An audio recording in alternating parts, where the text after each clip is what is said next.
अब आपको ये बताते हैं कि कुछ चीज़ें हमारे देश में ऐसी हैं जो बदलने का नाम लेती ही नहीं और शायद आगे बदलेंगी भी नहीं। आपको याद होगा नोएडा में एक युवा की इस पानी के तालाब में डूबकर मृत्यु हो गई थी कुछ दिन पहले, जब उसकी गाड़ी इस पानी के तालाब में, इस बड़े गड्ढे में, तालाब तो नहीं कहना चाहिए, इस गड्ढे में गिर गई थी और वो युवा तड़प तड़प कर इस पानी में डूब गया और कोई बचाने नहीं आया। नोएडा में हुई इस दुर्घटना के बाद ऐसा लगा था कि देश का सिस्टम सुधरेगा, हम कोई सीख लेंगे, लेकिन हमारे देश का सिस्टम इसके बाद अगली दुर्घटना का इंतजार कर रहा था और वो दुर्घटना कल रात देश की राजधानी दिल्ली में हो गई। दिल्ली के जनकपुरी इलाके में एक 15 फीट गहरे गड्ढे में गिरकर एक युवा की मौत हो गई। इसी तरह नोएडा में 16 जनवरी को 27 वर्ष के एक इंजीनियर की ऐसे ही पानी से भरे गड्ढे में गिरने से डूबकर मौत हो गई थी। दोनों तस्वीर आपके सामने हैं। नोएडा में 27 साल का एक युवा डूब गया और दिल्ली में कल रात जनकपुरी में 25 साल के एक युवक कमल ध्यानी की 15 फीट गहरे गड्ढे में गिरकर मौत हो गई। सबसे पहले आप इस गड्ढे को देखिए। यह 15 फीट गहरा है और इसकी लंबाई और चौड़ाई भी लगभग 15 फीट है। यह वो गड्ढा है, यानी एक बहुत बड़ा गड्ढा है, जानलेवा गड्ढा है। और दिल्ली जल बोर्ड ने बीच सड़क पर अपनी एक पाइपलाइन को ठीक करने के लिए यह गड्ढा खोदा और फिर इसे ऐसे ही खुला छोड़ दिया। लड़के के परिवार का आरोप है कि गड्ढे के चारों तरफ ना तो कोई बैरिकेडिंग की गई थी, ना कोई लाइट लगाई गई थी, ना ही चेतावनी का कोई बोर्ड लगाया गया था।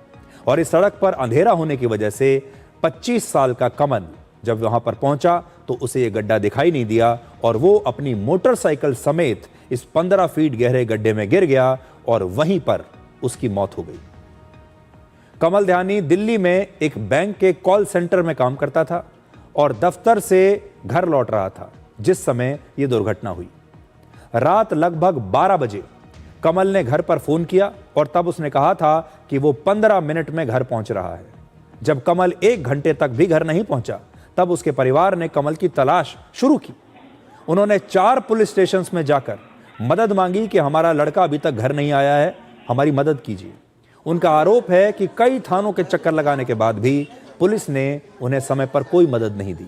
और फिर आज सुबह 7:30 बजे इस परिवार के पास पुलिस का फोन आता है कि उन्हें कमल ध्यानी का शव मिल गया है। कमल के परिवार का आरोप है कि सिस्टम की लापरवाही की वजह से ही यह दुर्घटना हुई है और दिल्ली पुलिस का यह कहना है कि वो इस मामले की जांच कर रही है।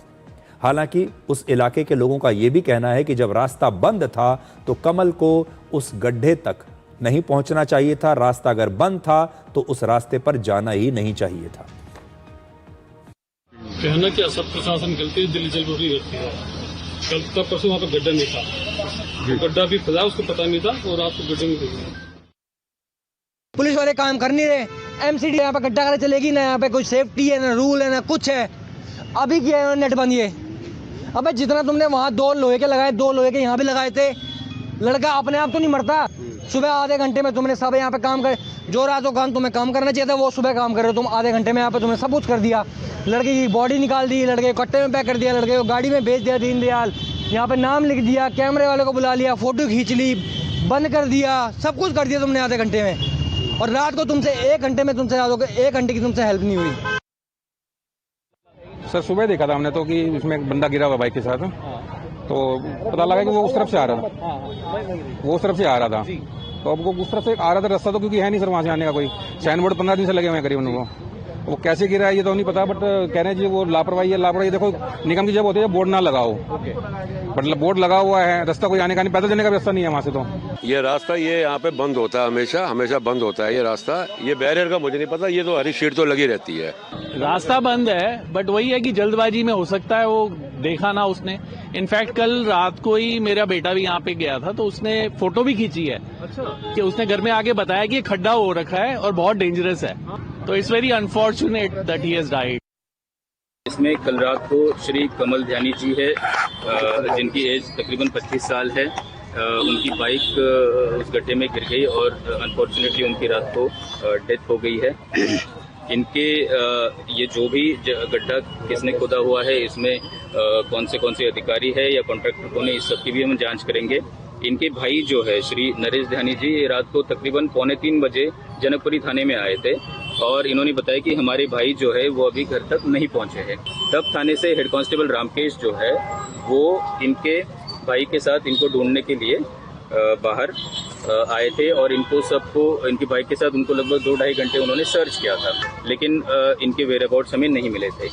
तब बाद में सुबह 8 बजे जब एक महिला ने पीसीआर कॉल की थी कि यहाँ पर ऐसे 15 फीट का गड्ढा खुदा हुआ है जिसमें कि एक आदमी गिरे हुए हैं, वो हिल नहीं रहे हैं। फिर पुलिस के संज्ञान में ये सारी चीज़ें आई। तो जब देखिए सारी समस्याएं एक साथ आ जाती हैं तब आप सोचते हैं कि ये है भारत देश। पहली समस्या तो ये है कि हमारे देश का कोई भी विभाग जब चाहे सड़क पर कहीं भी गड्ढा खोद देता है। उस गड्ढे को खोदने का जो प्रोटोकॉल है वो क्या है, जब कहीं पर कोई कंस्ट्रक्शन होता है तो उसका प्रोटोकॉल क्या है, इसे कोई फॉलो नहीं करता, ना वहाँ पर कोई बोर्ड लगाया जाता है। एक तो ये, अब मान लीजिए बहुत सारे लोग ये कह रहे हैं कि यहाँ पर इस रास्ते को बंद कर दिया गया था या यहाँ पर बोर्ड भी लगाया गया था, तो दूसरी बात यह है कि हमारे देश में बहुत सारे लोग ऐसे हैं जो बोर्ड पर क्या लिखा है उसको पढ़ते ही नहीं है। अगर रास्ता बंद भी है तो लोग जल्दबाजी में समय बचाने के लिए उस रास्ते पर निकल जाते हैं। इसीलिए हमारे देश में आपने ये भी देखा होगा कि रॉन्ग साइड ड्राइविंग इसीलिए तो होती है क्योंकि लोगों को जल्दी जाना है और इसके लिए वो रॉन्ग साइड ड्राइविंग भी करते हैं। जिस रास्ते से नहीं जाना होता वहाँ भी जाते हैं। पुलिस की बात अगर अभी आपने सुनी हो तो पुलिस, जी हाँ ये सही बात है कि पुलिस ने रात भर इस लड़के को ढूंढा। अब किसी को कैसे पता होगा कि ये लड़का उस गड्ढे में गिर चुका है और उसकी मृत्यु हो चुकी है, लेकिन अगर टेक्नोलॉजी का इस्तेमाल किया गया होता उस समय तो उसी समय पता चल सकता था कि इस लड़के की और इसके मोबाइल फोन की लोकेशन इस समय क्या है। दिल्ली सरकार ने इस लड़के की मौत की जांच के लिए अब एक समिति बना दी है। जैसा कि हमेशा होता है, एक कमेटी बना दी जाती है, फिर इंक्वायरी होती है। जो ठेकेदार इस गड्ढे को खोदने वाला था और इस मामले से जुड़े जो दिल्ली जल बोर्ड के अधिकारी हैं उनके खिलाफ एफआईआर दर्ज हो चुकी है और दिल्ली जल बोर्ड के 3 अधिकारियों को सस्पेंड भी कर दिया गया है। जो भी हुआ बहुत ही दुखद है।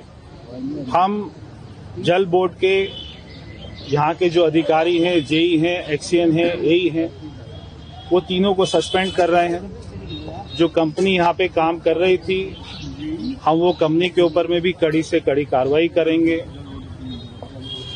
दिल्ली जल बोर्ड के सीईओ ने पिछले महीने ही नोएडा इंसिडेंट के बाद में एक सर्कुलर इशू किया था। ठीक है, सारे दिल्ली जल बोर्ड के अधिकारियों को कहा था कि जहां पर भी काम हो रहे हैं वो वहां पर जाके खुद उसको चेक करें। ये 3 महीने से काम हो रहा था, कल रात को ही गड्ढा खुदा था। हम जो भी हमारे नियम है एस ग्रेशिया, वो मृतक को जितना कंपनसेशन होगा वो हमारी सरकार की तरफ से, दिल्ली जल बोर्ड की तरफ से दिया जाएगा और आगे से ऐसी घटना ना हो उसके ऊपर में हमारे सख्त कदम हमने पहले से ही उठाए हुए थे और ज्यादा उसकी कड़ी हम लोग अपनी तरफ से निगरानी रखेंगे। पिछले महीने नोएडा में भी ऐसे ही 27 साल के एक युवक की मौत हो गई थी और कल दिल्ली में 25 साल के कमल की मौत हो गई। अब ये संयोग है या सिलसिला, 2 शहर, 2 गड्ढे और 2 युवाओं की मौत और एक जैसा लापरवाह सिस्टम। आज आप देश के किसी भी शहर में चले जाइए, आपको हर जगह सड़कों पर ऐसे ही जानलेवा गड्ढे दिखाई देंगे और इन गड्ढों में जब तक कोई जिंदगी खत्म नहीं होती तब तक हमारा सिस्टम जागने का नाम नहीं लेता।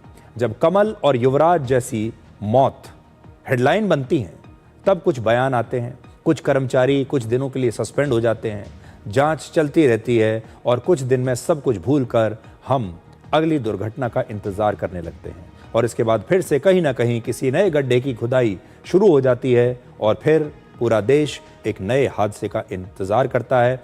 अब आप ये देखिएगा कि इसके बाद नया हादसा कहाँ होता है, कैसे होता है और उस हादसे को कवर अप करने के लिए हमारे देश का प्रशासन, हमारे देश का सिस्टम क्या करता है। असल में पूरे देश की समस्या है।